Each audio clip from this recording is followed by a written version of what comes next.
everybody, welcome back to the Claremont Classic Garage. We've got our dash all back together in our dually, so now we're going to start getting the rest of the interior back in it. Here's our first job. There should be a little reflector in this door for when you open it. It was missing, but we got one at the wrecking yard, so I'll pop that in. That's about one of the easiest repairs we'll ever do. Next thing we're going to do is pull this door panel off and replace the internal wire harness in this door, because this door is completely dead. The window, the lock, the speaker, nothing works. Every single wire in this harness is broken. Or maybe just the one ground wire. It's hard to say. But anyway, we're going to change it. So the door panel comes off easy enough. There's one screw there. Is there a screw on the bottom of this guy? The front ones have a few more screws. I don't think so. And we got to take off this door handle, and then it just kind of lifts straight up. It's basically hanging on hooks. Once we got the door panel off, you can see here it just hangs on these things here. It's got little teeth on it. Once we got that off, we just have to remove this mechanism and the speaker, and then we can pull the weather seal off. It's just a piece of formed plastic. Once we get the door panel off, you can see there we have to remove the latch assembly, 2 nuts, and remove the speaker. Then that'll allow us to take that plastic seal off. It's got some goo around the perimeter of it, so be careful, it could get messy. You can see the line of goo that they used to stick this on. Just go down it with a sharp knife, and when you put the thing back, it'll stick back to itself. Here's our new harness out of the box, and we will we'll slowly start changing it. Now, when I ordered this, I could only really find a harness that said it was for 05 and up, but from what I was able to read, they're all the same. So don't ask me. We're going to find out. Once I get my original one out, we're going to compare this plug by plug, wire by wire, and make sure they are the same. I have noticed already a few of the wires are different colors, but that doesn't really mean anything. So we pop this out of the door jamb and pull that little tab there, and it should unplug. There you go. Now we'll pull this back and see how many wires are broken. Yeah, there's definitely some carnage in there. Now, we pop this into the inside of the door.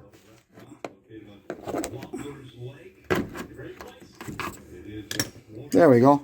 And then we're just going to slowly start pulling it out and unhooking everything until we have the harness out.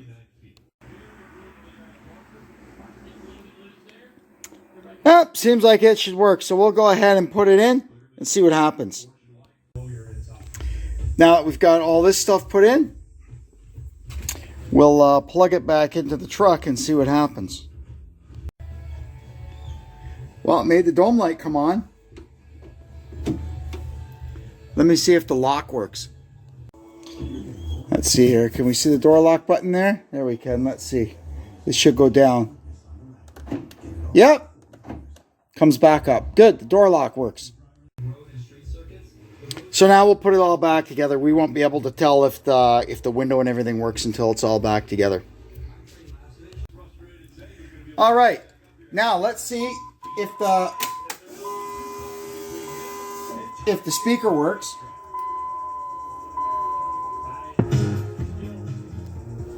Can't put the music up too loud because if YouTube hears this, I'll get in trouble. Speaker works. Okay, now let's see if that window's going to go down. All right, it goes up and down by this switch. Let's see if it goes up and down by its own switch.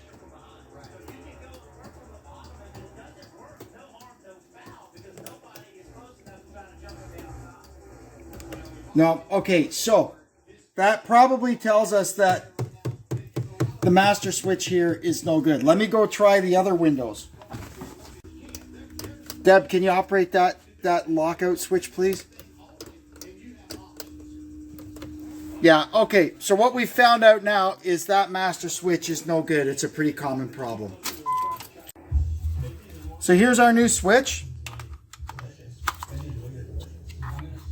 Yep. Have to get this together somehow. Give me a sec. So this thing just pops out. There goes the alarm.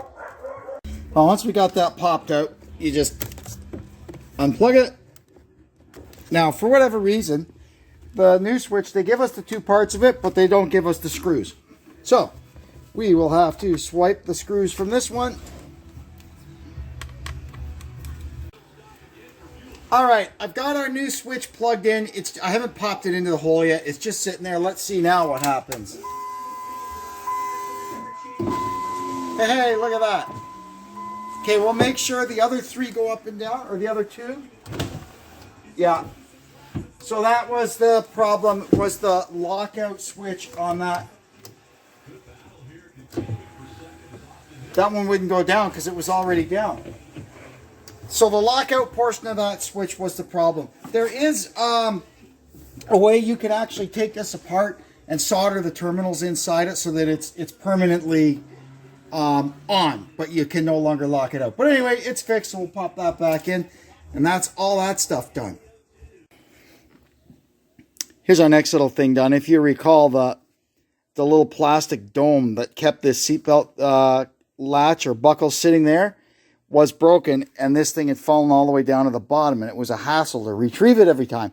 So I just put a snap. I got my little snap kit out, and I put a black snap on there, and now that holds the bucket there.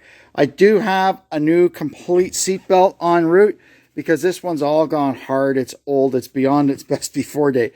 But I'm not sure it's going to get here in time for me to finish putting the inside of the truck together. No worry, it's easy enough to change when it does get here, but for now, at least I've got this one back operational.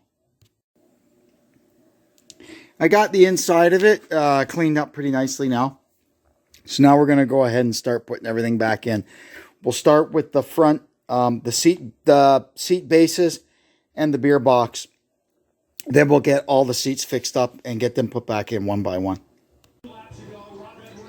So now we're going to see if it's possible to modify our back seats so we can have the headrest. This is the foam from a 2005 back seat that I got at the Boneyard that had the headrest. Now we can't use the cover. Cover's different, cloth. So we're going to take this apart. We just need to take these two screws out here, and that'll separate the back of the seat from the base. So we'll do that now and see what we see. So now to get this seat cover off, you see here it's just like a shiplap. There, like that. And then the cover just slides off. Now sometimes they've got some Velcro. Yeah. Just like that, see?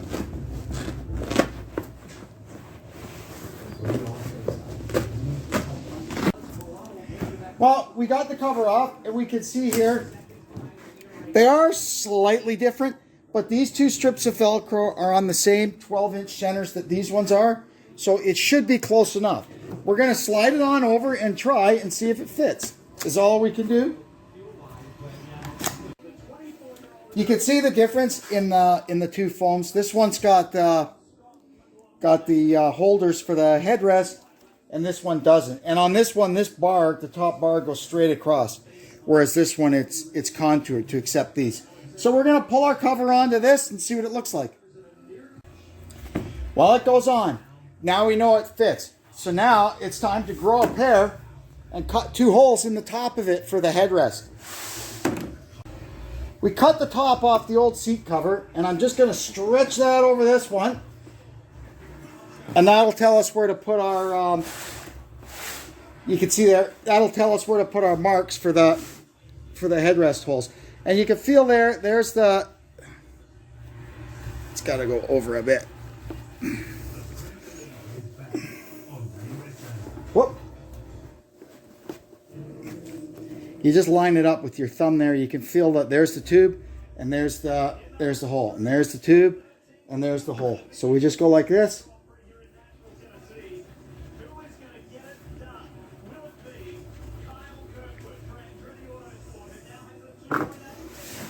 There we go. Ta-da! Now we'll pull this cover back off, and we'll use a hole punch on a piece of wood to make sure we cut a perfectly round hole that can't rip. Okay, you know what I've always told you? Once you punch 2 holes in your leather seat, you've punched 2 holes in your leather seat. So we're going to put it back together now and see how this all lines up. So now we're going to put these in. These are the plastic grommets that the thing rides in. And you see there, notch, notch, notch, right? It's the same headrest left and right. So on this seat, this goes this way and the button outboard. Now I got to get this guy in. Where's the other tube? There it is. There. And in goes the headrest. There. Now, for what it's worth, I don't know why, I just had to do that, but we've got headrests in our back seats. Okay, now we'll get this seat cleaned up, put back together, put back in the truck. Then we'll do the same job on the other seat, and we'll go from there. Well, that went pretty well. We've got headrests on our back seats. I kind of like it. Now what we got to do is deal with the storage tray. Or the shelf, I guess. Let's see what we've got. Here's the 2 styles of rear shelf underneath the seat.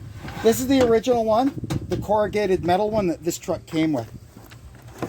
And this is the later 05 and up style, the plastic carpeted one. I think this is what I would eventually like to use in there, but this is just too gross.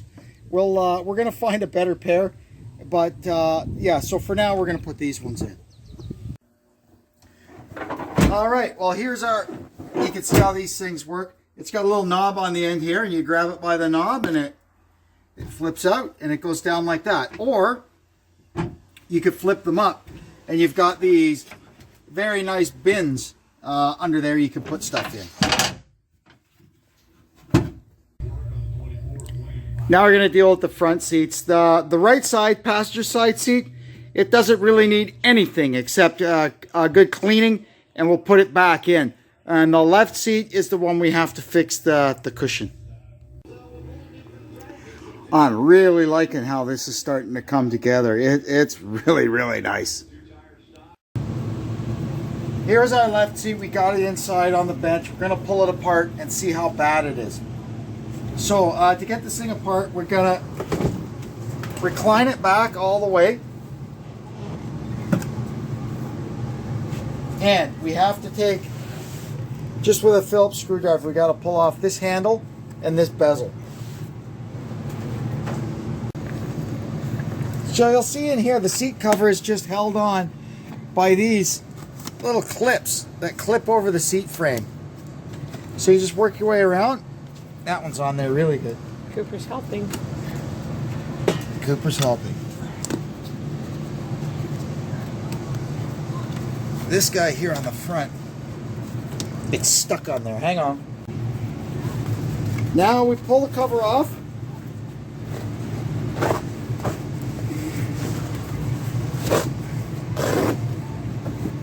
There we go. This has got the added feature of heat. So we want to try and save this foam if we can. Now it wraps around the back of the frame. It's a little bit dicey getting it out, but it can be done. As we pull this out, we have to also be aware that we need to get the wiring for the heat element out with it. And I can't remember what side it's on. It's on this. Here's the cushion out of our seat. You can buy new ones, but this one isn't as bad as some of them I've seen. So we're gonna have a go at fixing it. If it doesn't work, we'll just get a new cushion, right? So what we got to do is some of these cracks like this, we're just gonna spray the spray glue in there and close it up. Same with this one down here.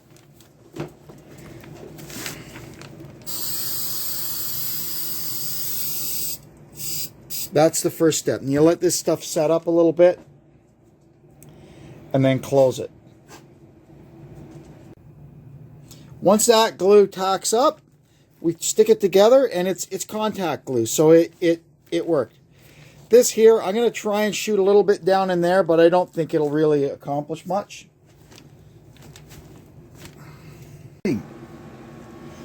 Now we've got some heavy material, and we're going to use this as like a mender. So we're going to glue this up and get that in there, and then we'll make another piece for here in the corner. Okay, now we can lay this thing in here, and that'll bridge that crack.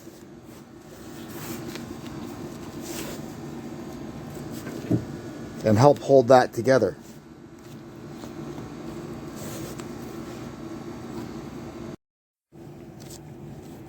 There we go. So we got that in there now, and we're just going to keep working around and trying to stitch this thing back together, and we'll see what happens.